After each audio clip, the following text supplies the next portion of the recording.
नमस्कार। आज हम भगवत गीता के पहले अध्याय में गोता लगाएंगे। एक ऐसी जगह जहां असली लड़ाई ना हथियारों से लड़ी जा रही है बल्कि मन के अंदर। यहाँ हम देखेंगे कि कैसे धारणा मतलब परसेप्शन का एक संकट एक महान से महान योद्धा को भी अंदर से हिलाकर रख सकता है। तो कहानी शुरू होती है कुरुक्षेत्र के मैदान में एक बहुत ही अजीब घटना के साथ। ये वो घटना है जो एक बहुत गहरे एक साइकोलॉजिकल कॉन्फ्लिक्ट की नींव रखती है।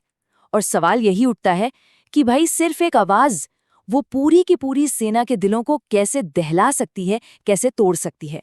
इस पूरे रहस्य का जो पहला सुराग है ना, वो किसी हथियार में नहीं, वो छिपा है शंखों की आवाज में। असल में ये एक साइकोलॉजिकल बैटल थी, एक ध्वनियों का युद्ध था। और देखिए, दोनों आवाजों में ना जमीन आसमान का फर्क था। एक तरफ पांडवों की ध्वनि थी जो बिल्कुल एक साथ एक सुर में थी, जिसका नेतृत्व खुद कृष्ण कर रहे थे। ये आवाज एक ऐसी भयानक दहाड़ जैसी थी जिसने दुश्मनों के दिल सचमुच दहला दिए।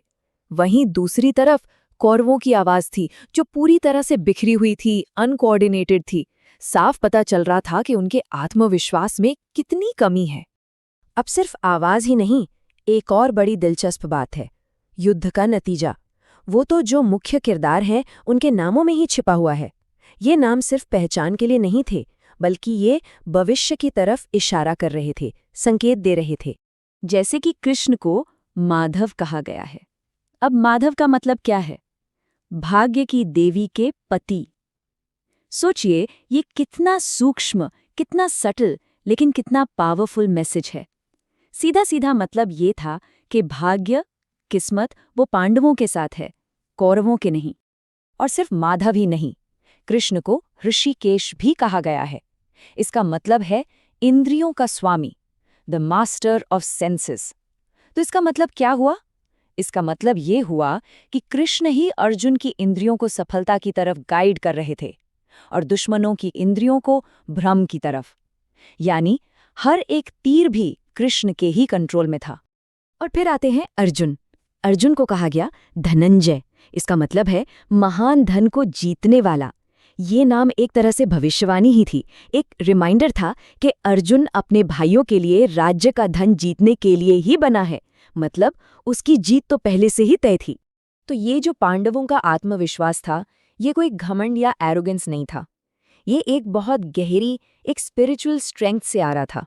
तो सवाल ये है कि आखिर उनकी इस निडरता का सोर्स क्या था? देखिए, जो मूल ग्रंथ है ना, वो सच्ची निडरता और बेवकूफ़ी भरी हिम्मत में एक बहुत साफ फर्क बताता है। जैसे अज्ञानता में किसी बिजली के नंगे तार को छू लेना, ये हिम्मत नहीं, ये दुस्साहस है। लेकिन जब ये पता हो कि अपनी तरफ एक बहुत शक्तिशाली रक्षक है, तो जो आत्मविश्वास आता है, वो है सच्ची निडरता। और पांडव निडर क्यों थे? बिल्कुल इसीलिए उन्हें पक्का विश्वास था कि जब तक कृष्ण उनके साथ हैं, कुछ भी गलत हो ही नहीं सकता। तो उनकी जो निडरता थी ना, वो डर का न होना नहीं थी, बल्कि वो कृष्ण की उपस्थिति की अवेयरनेस थी।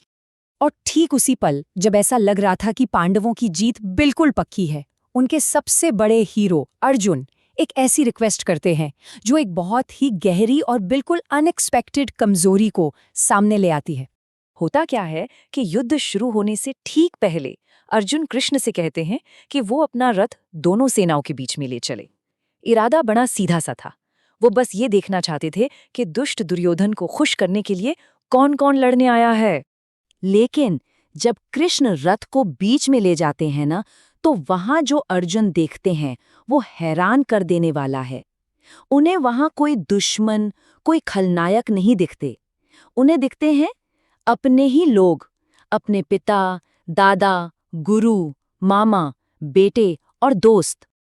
और बस यही वो पल है जो गीता की सबसे बड़ी फिलोसॉफिकल प्रॉब्लम को सामने रखता है। ये संघर्ष है हमारी अपनी परसेप्शन, यानी व्यक्तिगत धारणा, और जो उच्च ज्ञान है उसके बीच का। अर्जुन का जो ये संकट है, ये प्रत्यक्ष से पैदा हुआ है। प्रत्यक्ष का मतलब है जो हम अपनी आंखों से सीधे सीधे देखते हैं, उसी को सच मान लेना। और अर्जुन के साथ यही हुआ। जो उसकी आंखों ने देखा, वो उसके ज्ञान और उसके कर्तव्य पर भारी पड़ गया। इस डायरेक्ट परसेप्शन ने उसकी पूरी की पूरी समझ को ही पलट कर रख दिया। जिन दुष्ट लोगों से वो लड़ने के इरादे से आया था, वो अचानक से उसके प्यारे स्वजनम यानी कि अपने लोग बन गए। और नतीजा ये हुआ कि भावनाएं ज्ञान पर हावी हो गईं और मन में सिवाय कंफ्यूजन और निराशा के कुछ नहीं बचा। सच कहें तो अर्जुन की ये जो दुविधा है, ये कहीं ना कहीं हम सबकी कहानी है। ये हमें ये सोचने पर मजबूर करती है कि कितनी ही बार ऐसा होता है जब हमारी अपनी आंखों देखी चीजें, हमारा प्रत्यक्ष हमें सच देखने से ही रोक देता है और एक गहरे भ्रम में डाल देता है।